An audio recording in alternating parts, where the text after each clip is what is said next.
Before we start, can I say that today, being the 11th of November, for the benefit of not only those who are here, but also those who may be watching online and may be concerned to observe the silence at 11 o'clock, for those who wish to do so, we will take a break this morning, Ms. Richards, at or about 10 to 11, and take our morning break then rather than later, just so that you know. Thank you, sir.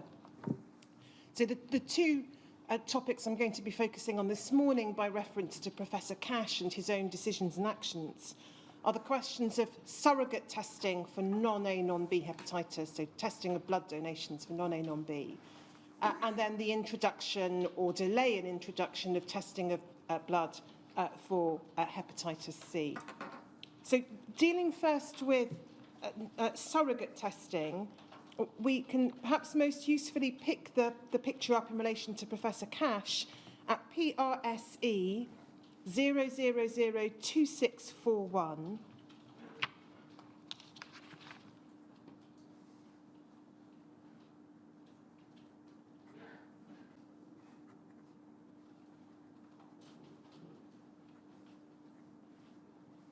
This is an SNBTS Directors Meeting 25th of June 1986 with Professor Cash in the chair. And if we go to page 5, we will see about a third of the way down the page the heading Surrogate Testing for Non-A, Non-B. And this is what the minutes of the Directors Meeting record. There was increasing evidence that the USA and several European countries were introducing anti-HBC and or ALT testing of blood donors in an effort to minimise the risks of non-A, non-B transmission through blood and blood products. Dr. Cash believed that the SNBTS would soon come under pressure from clinicians to introduce testing. A limited study involving follow-up of donors with abnormal liver function tests was about to take place in Edinburgh, and Dr. Abaniak had been in touch with a gastroenterologist in Aberdeen who had expressed an interest in investigating post-transfusion non-A, non-B infection, but he had not yet received a response. Dr. Fraser had advised Dr. Cash that he, Dr. Fraser, and Dr. Marcela Contreras, Edgware Transfusion Centre, were keen to set up a small group to explore the feasibility and practicability of this development, and that it was their hope that a Scottish RTC would contribute. So that's the position discussed by the directors, with Professor Cash's involvement there described in June of 1986. If we then pick the picture up with some letters to the Lancet, in 1987, NHBT 5025_010. I'm not going to go through the detail of these letters. This is the first, April 1987. You'll see the heading is Surrogate Testing for Non-A, Non-B Hepatitis. The authors, if we go just a little further down the page, include Dr. Contreras and Dr. Barbara, so we will be able to look at this more directly through oral evidence in due course. But it was effectively expressing a degree of caution. And if we look at the last two paragraphs of the letter, so if we go further up, Shemek, on the right-hand side, it says, before we are forced to accept 2 screening tests of unproven benefit which have high revenue implications, we need a national study to assess the incidence of raised ALT and anti-HBC in donors in different parts of the country. Also, and perhaps more importantly, a study is needed to assess the incidence of acute post-transfusion non-A, non-B hepatitis, and to assess how many of those affected develop evidence of chronicity and serious clinical sequelae. So that was the view being expressed by some in April 1987. If we go to PRSC 302104,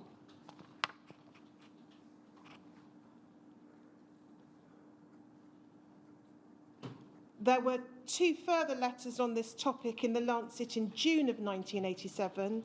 Again, I'm not going to go through them in detail. The first letter on the left-hand side, if we go just a little further down the page, we will see it was from Dow, Mitchell and Follett, so Scottish-based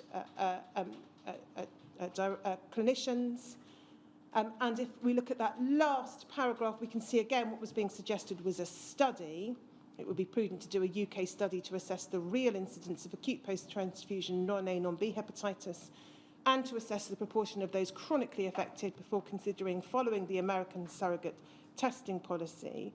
And then the next letter, which if we go down the page, is on the same topic, deals also with the doubts expressed by Dr. Contreras and her colleagues and associates the author's views with that. And if we go over the page, we can see who this letter is from. So Dr. Gillan, Hussey, Howe, Beckett, Prescott, Dr. Gillan there from the South East Scotland Blood Transfusion Service. And if we just look at the top of that page, the conclusion of the letter was, we conclude that the introduction of ALT/anti-HBC screening tests as an indicator of non-A, non-B hepatitis carrier status in blood donors cannot at present be justified.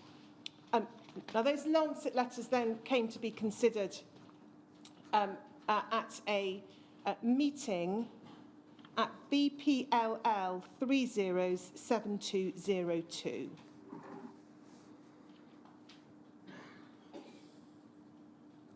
This is a meeting of the Advisory Committee on the National Blood Transfusion Service, 17th of June. It's 1987, although the data doesn't appear at the top. Chaired by Dr. Harris of the DHSS, and we'll see that Dr. Cash was a participating member of the group. And if we turn, please, to page 4, we can see the discussion. Here it's headed ALT testing for transfusion-associated hepatitis. Paragraph 30, the chairman asked whether the committee agreed with the Lancet article concluding surrogate tests for hepatitis could not be justified. And then we see Dr. Cash's view being expressed. Dr. Cash said that the Scottish directors were proposing to establish such tests in view of impending product liability legislation in 1988. There was also clear indication that the private sector would test, and they did not wish to fall behind. There's then a reference in paragraph 32 to Dr. Smithers saying there was a research proposal, so still only at the proposal stage. And the third sentence of paragraph 32 records what was presumably the DHSS view. There was insufficient evidence of non-A, non-B.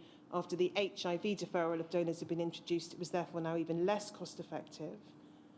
And then we can see Dr. Gunson saying that the introduction would be premature, causing an unjustified loss to panels.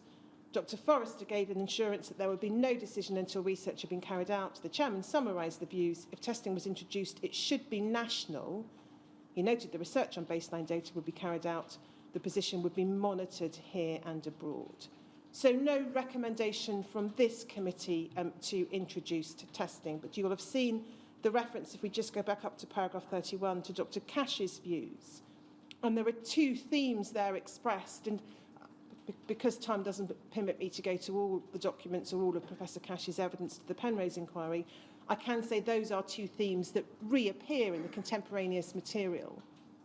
His concern about the impending product liability legislation, and his concern that the private sector, pharmaceutical companies, were using ALT testing or surrogate testing in relation to their products.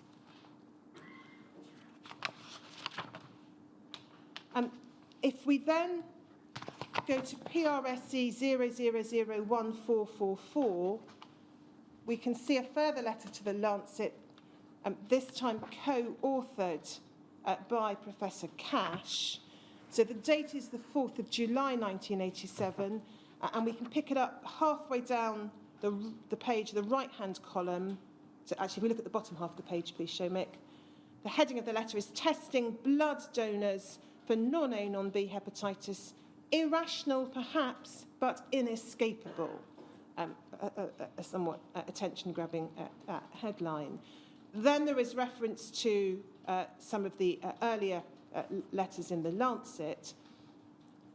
And if I pick it up about two-thirds of the way down that first long paragraph, the letter continues, no large study to answer this critical question has yet been presented. And we agree that the size of the benefit to be gained from surrogate testing cannot be accurately established without such a study. However, the time for this study has already passed. Starting now will give us an answer in 3 to 4 years, and that is probably 3 to 4 years too late. The introduction of surrogate marker testing for non-A, non-B hepatitis is now virtually inescapable for 3 reasons. 1, in 1988, European legislation on strict product liability comes into force in the UK. If harm should come to the recipient of a therapeutic product, the producer will be held liable unless he can demonstrate that he used all known methods and information to avoid the risk. Under these rules, a patient who contracted non-A, non-B hepatitis via transfusion of blood or a blood product would have a claim against the supplier if it was shown to come from a donor who had not been tested for both raised ALT and anti-HBC. And we know, of course, that is precisely what came to pass. 2, although we all hope that pooled plasma fractions will soon be made safe by heating or other antiviral treatment, these processes remain to be validated in large-scale trials. Meantime, even if surrogate marker screening would only modestly reduce the level of infectivity in these products, many would argue, so we're just below the table, Shomik, on the left-hand side, many would argue that some improvement is better than none. 3, the UK transfusion services, although the major suppliers of blood and blood products in this country, cannot afford to ignore the wishes of consumers to be supplied with non-A, non-B tested products, even if it is believed that the real benefit in safety which is offered to the patient is marginal. Commercial suppliers will not be slow to point out that their products are made from tested plasma and must therefore be safer. Clinicians and patients can hardly be blamed for taking note of this message. And this argument may be applied equally to whole blood, red blood cells, platelets and plasma. What better marketing ploy for a private blood bank than to emphasise that its donors are tested to exclude hepatitis using the standards applied in the US, Germany and France? The local NHS blood supplier will have trouble shrugging off the accusations of providing a second-class product.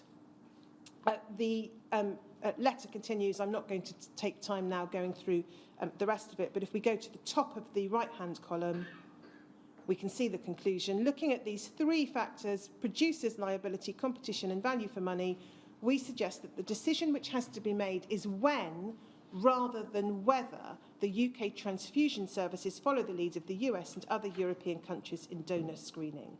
And then we can see there the authors of the letter, McClelland, Cash, Mitchell, Abaniak, Brooks, Whitrow and Perry, and Professor Cash's name there. Now, this letter caused a degree of consternation amongst regional transfusion directors elsewhere. If we go to PRSC 00044882,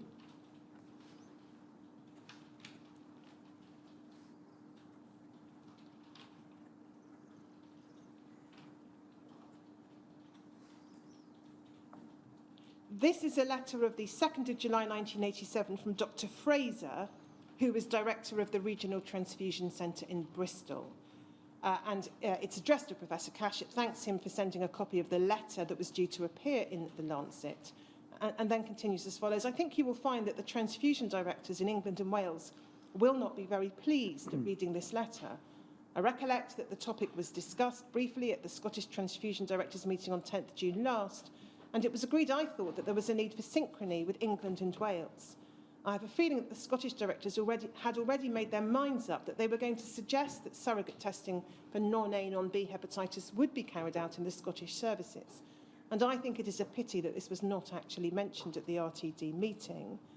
Due mainly to your initiative and hopefully with some help from me, we've managed to set up a core group with NIBSC and the blood transfusion services in the UK.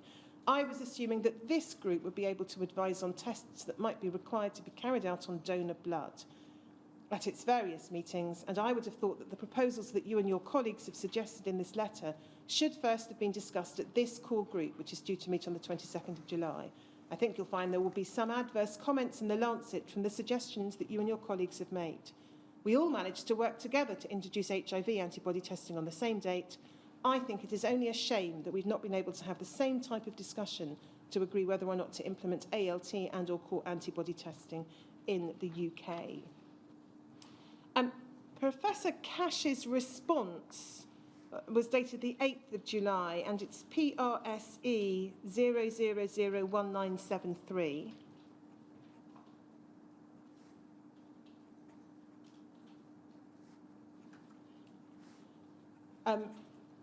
Addressed to Dr. Fraser, it refers to a telephone conversation that they must have had. And then he says this, I won't again go through every point, but point one, the SNBTS directors do not wish and currently have no intention of introducing non-A, non-B surrogate testing unilaterally. So the Scottish directors weren't going to go it alone in Scotland, essentially. Point two, current views, which, as you know, were crystallised last March, are being expressed to support our Public Expenditure Survey, PES, submissions to SHHD for the next 5 years. And we'll pick this up when we look at the Penrose evidence in the course of the morning. But a submission was being made, a PES submission for funding in relation to this matter. We've no doubt that an important forum for the continued debate is indeed the BTS NIBSC group and the current non-A, non-B debate, which began some 2 years ago here, and the confused central management attitudes to the Medicines Act and product liability had much to do with driving me to seek the establishment of this joint enterprise. I really don't believe you should view the Lancet letter as any more than part of a debate which was initiated in this journal's columns by our friends and colleagues at Edgware. It can also be viewed as yet another attempt to persuade central management, DHSS, to give renewed thought to the way the transfusion services interface with the Medicines Act and forthcoming legislation on product liability, and perhaps even to ways for improving the coordinated management of the transfusion services on a UK basis. The letter continues over the page, but I think need to go to more of it. So you will see that Professor Cash's position was, we've set out our views because we want to stimulate a debate. One of the reasons we don't propose to introduce surrogate testing unilaterally in Scotland. We are, however, putting in a bid for expenditure or for funding to enable us to do work on this. It is essentially the position that was adopted. We see a little more about the issue of the PES bid for funds at PRSE 0004562.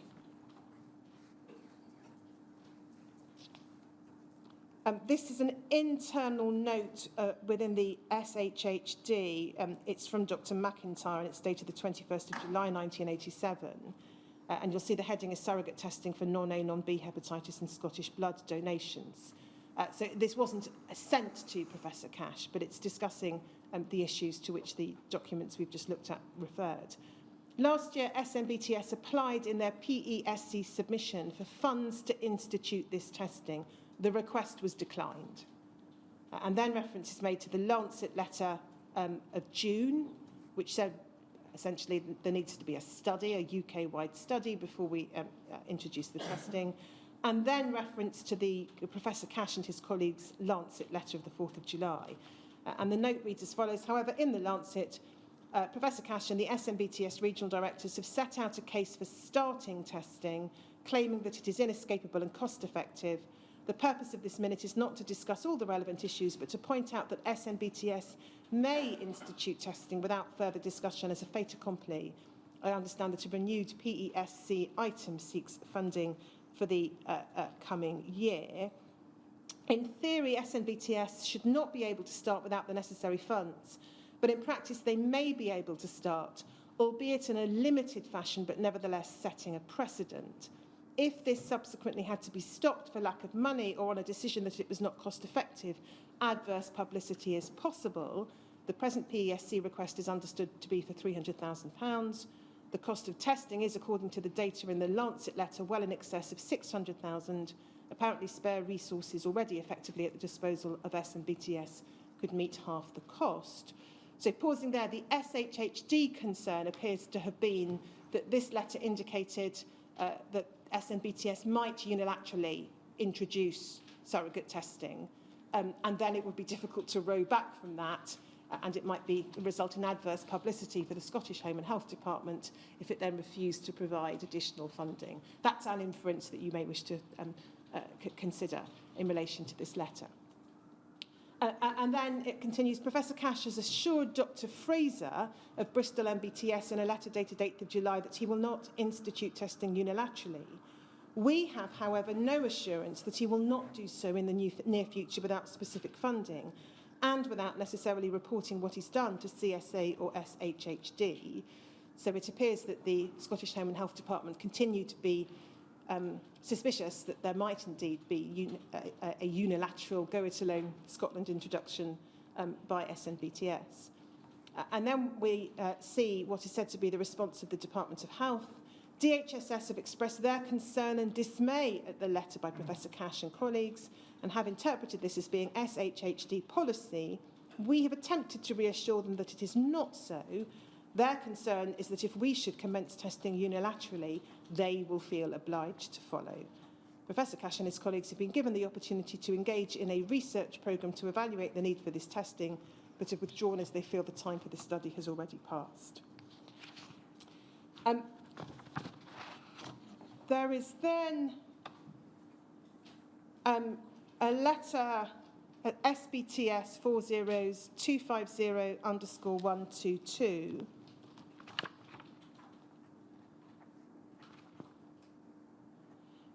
This is 1st of September 1987 to transfusion directors. It's from Dr. Perry, copied to Professor Cash. I don't need to go through the full detail of it, but if we just look towards the bottom of the page at paragraph B, we, SNBTS, are not ALT testing, although it seems likely that such testing will be in place in the near future. And then Dr. Perry goes on to say then to set out proposals to be ready for that if that eventuates. There were then, towards the end of 1987, concerns expressed by Professor Cash again that commercial plasma fractionators were being permitted by the DHSS to note on product literature that donors had been tested for ALT. I'm not going to go to the document, but the reference for the transcript and benefit of others is PRSE 301194. If we then pick matters up at PRSE 301159,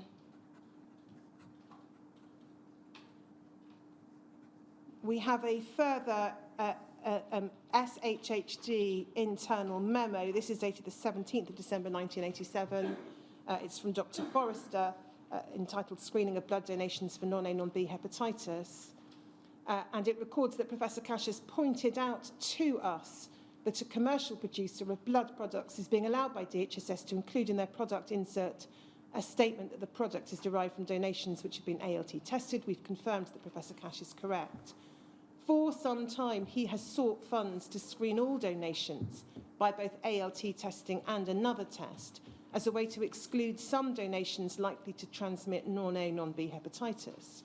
He's not received funds for reasons previously explained, and so far as I know, no research is being mounted in Scotland or England into the cost and value of the screening. The recipients of SNBTS unscreened blood have no choice. They cannot get other blood. But the recipients of blood products do have a choice, usually no doubt made for them by the clinicians treating them. They can have SNBTS products, apparently gratis, made from unscreened donations, or they can have commercial products at the cost of their health boards, made from partially screened donations, partially because ALT screening is only one of the two tests proposed together to reduce transmission of non-A, non-B hepatitis. It is credible that the commercial products derived from the donations of paid donors are safer because of ALT testing than they would otherwise be, but it's not clear that a sensible clinician would prefer them to SNBTS products. The clinicians, however, stimulated perhaps by some of their patients, are likely to press us now to join the club, and SNBTS is sure to resume similar pressure.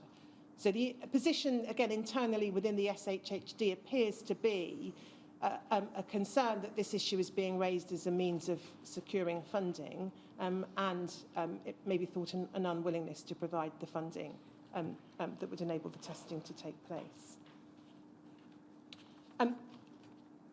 In his evidence to the Penrose inquiry, Professor Cash recalled that following the identification of hepatitis C in 88-89, the controversy surrounding surrogate testing, as he put it, gradually faded as attention turned to hepatitis C screening. However, there were some further communications between Professor Cash and Dr. Gunson on the issue of testing. I'm not going to go through them now, but I'm just going to give you, sir, the relevant references. So there's a letter from Professor Cash to Dr. Gunson, 12th of January 1990. Reference there for the transcript is NHBT 5027_011. And the particular concern being expressed by Professor Cash was that within England and Wales, regional transfusion centres were going to start using routine ALT testing of plasmapheresis donations. There's a response from Dr. Gunson, January 1990, at NHBT 5027_012, and a further letter back from Professor Cash, 30th of January, PRSE 301347, and then from Dr. Gunson again, 2nd of February, NHBT 5027_015. Before turning to the issue of hepatitis C screening, let me look at Professor Cash's two written statements to the Penrose inquiry on this issue. The first in time is relatively uninformative, but we'll go to it for the sake of completeness. It is PRSE 304065.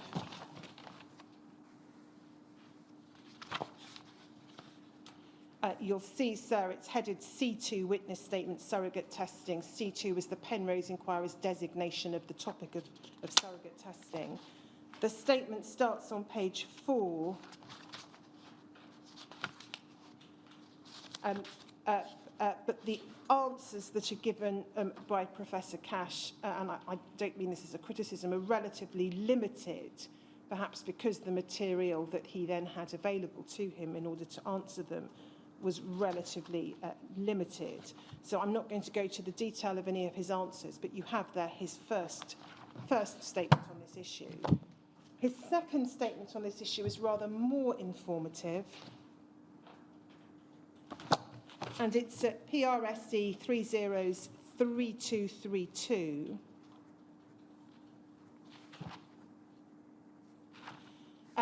What's set out on this first page is not Professor Cash's own summary. This is the Penrose inquiry's summary of what is said to be key relevant dates. I'm not going to go through the detail of it. If we go over to the second page, you'll see at the top of the page the Penrose inquiry summary includes reference to some of the correspondence we've looked at. And then we have further down the page underlined queries, and the question that is then posed to Professor Cash is, should a large-scale prospective study, as originally proposed by Dr. McClelland in 1981, have been carried out in the UK in the early 1980s or at some point thereafter with the following aims: A, to assess the prevalence of post-transfusion non-A, non-B in the UK, B, to evaluate surrogate markers for the disease, C, to investigate the natural progression and seriousness of the disease, and D, to produce a library of known infected sera with which to evaluate any future assays which became available. And then Professor Cash's answer is yes to all questions. So his view is such a large-scale prospective study should have been carried out. And then he poses himself two further questions. There would be advantage in seeking the answers to two further questions. A, why did Dr. McClelland's 1981 proposal fall? B, did the disbanding of the MRC Blood Transfusion Research Committee have anything to do with this? And I took you yesterday, sir, to the statement in which he had expressed his dismay at the disbanding of that committee. Then if we go to the next page, question 2 is, if such a study had been carried out, to what extent is it likely to have met the objectives set out in one above? To what extent would such a study have provided more information upon which to base a decision on whether surrogate testing should be introduced? Answers: A, I see no reason why a properly resourced and supported UK group could not have achieved parity of performance with the US TTV study group. B, I'm not sure what's meant by more information. If DHSS had signalled that it was prepared to consider surrogate testing, then the definition of more information would have been donor and patient data derived from a UK population. That said, I always felt that the size of the proposed study, 600 patients, may have been rather small to achieve all the objectives described above, notably C. And then, I don't think I need to trouble you with the next question. If we go over the page, top of the page, Professor Cash is asked, in the second half of the 1980s, did SHHD medical officers place sufficient weight on the likely prevalence and seriousness of post-transfusion non-A, non-B hepatitis? To what extent did their views in that regard influence their opinion on whether surrogate testing of blood donors should be introduced? Answer: I'm uncertain how to respond to this question, as I have no recollection or record of discussing the topic with SHHD medical staff. That said, the internal SHHD documents supplied by the Penrose inquiry team would indicate fairly clearly that at least one medical officer believed that post-transfusion non-A, non-B was uncommon and of little clinical consequence. He was not alone, but in my view, efforts directed towards enhancing what was widely recognised as a very weak evidence base did not enjoy support of all UK departments of health throughout the 1980s. And then if we look at the question 5, Professor Cash was asked for his response to the following. If surrogate testing of blood donors, i.e. testing for elevated ALT and or anti-HBC, had been introduced in Scotland, what percentage of donors are likely to have been deferred? Could a sufficient blood supply have been maintained? And to what extent are cases of post-transfusion hepatitis C likely to have been prevented? And if we go to the top of the next page, we see Professor Cash's answers. I've always believed that it would have been between 1% and 3%, that's the percentage of donors likely to have been deferred. His answer to the question, could a sufficient blood supply have been maintained, here is an unequivocal yes. And then he says, in response to the third question, I believe I judged at the time that the benefits would have been significant, but the costs high, and the impact on individual donors and on the robustness of our donor panels had, because we lacked relevant UK data, not been carefully considered. And then he adds a footnote with some observations. The first observation at A concerns the issue he raised in the contemporaneous communications about commercial plasma producers being allowed to include in their product literature references to surrogate testing. And then his second comment is as follows. Documents which reveal that the position of the SNBTS directors on surrogate testing finally declared in July 1987, and that is presumably a reference to the Lancet article, whilst at the time subject to much English and SHHD ridicule, was, less than 3 years later, espoused by DHSS, CBLA and some former vociferous NBTS directors. Of interest is that SHHD claimed it had not been briefed by DHSS on much of this radical change in policy. Thus, former expressions of righteous indignation and strident calls from SHHD for research before change, which was never supported, rapidly gave way, as predicted by SNBTS directors, to the inevitable pressures of the marketplace. Even more remarkable is the evidence that the introduction of large-scale surrogate testing in England and Wales was commenced after the introduction of HCV donation screening, again for market reasons. So those were his written statements. I'll come to at the end of the presentation to a handful of references to the very lengthy transcripts of oral evidence in the Penrose inquiry. Can I turn then to the question of testing for hepatitis C. Again, we can pick this up, I think, in 1988. If we look at PRSE 0002365,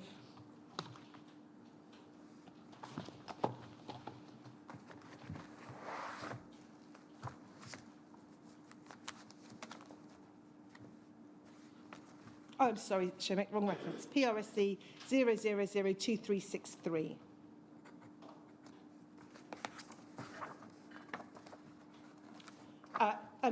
This is a letter Professor Cash wrote to Ortho in July 1988, asking about whether Ortho was marketing the recently announced development of a kit to detect the non-A, non-B antibody. And he asked if there was some idea of the current time schedule to the point of full marketing in the UK for full donation testing. The response he had at PRSC 302112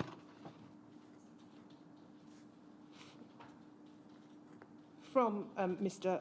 Follett of Ortho was effectively to say in that first paragraph, we do have an agreement to develop and market the product, but I do not know precisely when this product will be available. The best information I've been able to obtain is that the product may be available towards the end of 1989. There's then a discussion, if we move to May of 1989, in the Advisory Committee on Transfusion Transmitted Diseases meeting of the 14th of May, NHBT 5088_001.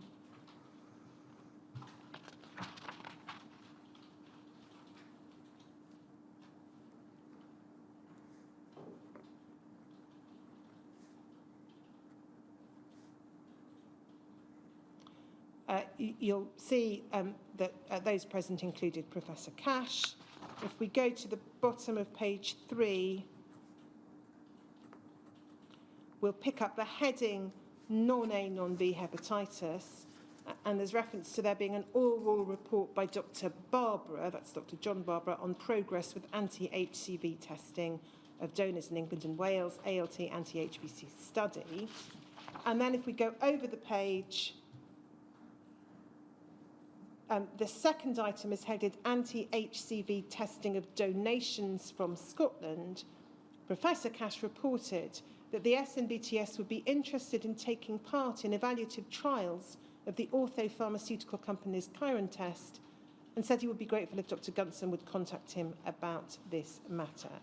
And then it was explained that the West of Scotland Centre had a bank of frozen donor samples already tested for ALT. So there was an expression of interest in taking part in the evaluative trials of the test kit. And if we look, I think I don't need to put it up on screen, but Professor Cash wrote in July of 1989 to Ortho asking for some testing kits which would enable SNBTS to undertake 5,000 tests. Essentially on an evaluative or trial basis. We can then pick that up at NHBT 5076_003.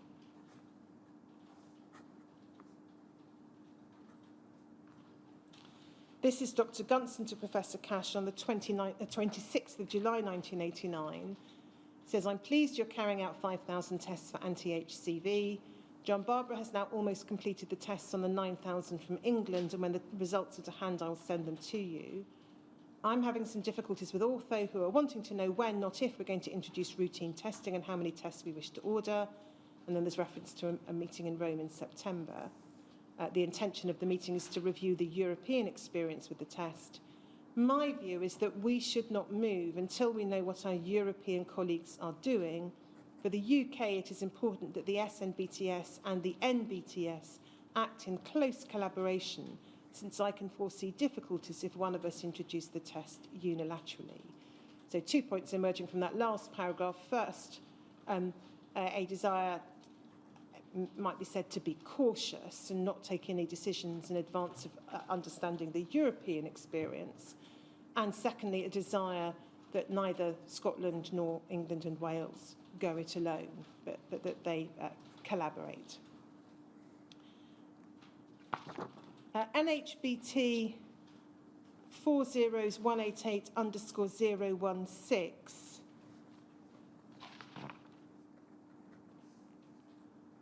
is a letter from Professor Cash, August of 1989, 4th of August, to Dr. McIntyre at the Scottish Home and Health Department, following a meeting he had had with Ortho. He says at paragraph 1, this is Professor Cash speaking, I advised Mr. Savage, that's the Ortho representative, that the decision to introduce this testing would be made on a UK basis, and that a key group in the decision-making process would be the group originally chaired by Dr. E. Harris, DOH. I therefore declined to discuss start dates, ordering policies, etc. Paragraph 2 then refers to an anticipated meeting of the Dr. Harris group, as it's referred to, on the 17th of October, and an informal meeting due to take place at the Strand Palace Hotel on the 23rd of August 1989 to look at preliminary UK data. And then you'll see from paragraph 3, Professor Cash raising an issue about confirmation testing. I pursued Mr. Savage on confirmation testing, which I believe is a crucial issue, both with regard to its absolute scientific/medical value, but also a means whereby we can regain some initiative over Ortho.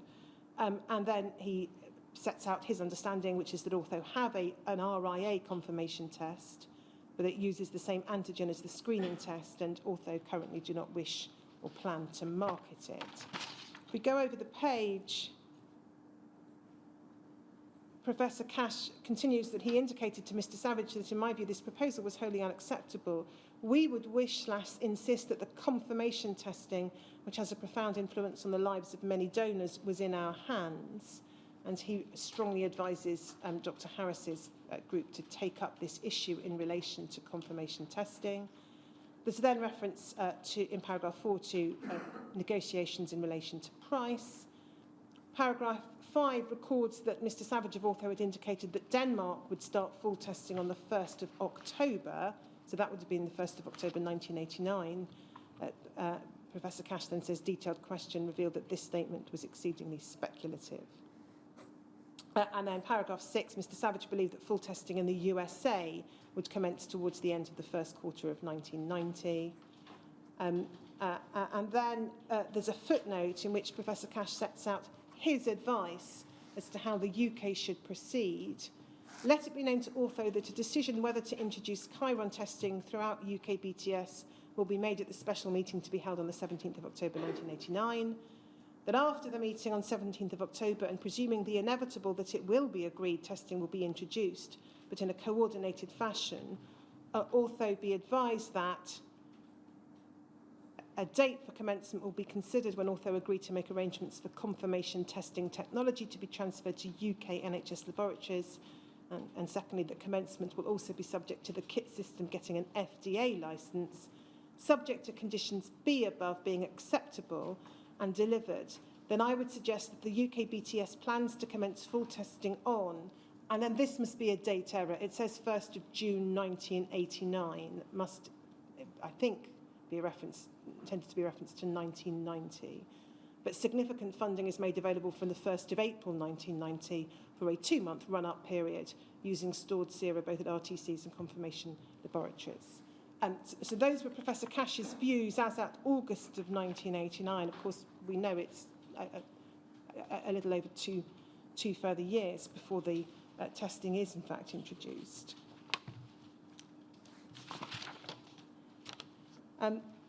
That Strand Palace Hotel meeting, the August 1989 meeting referred to in the letter, did take place as arranged. Professor Cash didn't attend, but SNBTS, or Scottish representatives in the form of Dr. Mitchell and Dr. Follett, were there. And we have an account of the letter, of the meeting in a letter dated the 25th of August 1989 at PRSE 40815.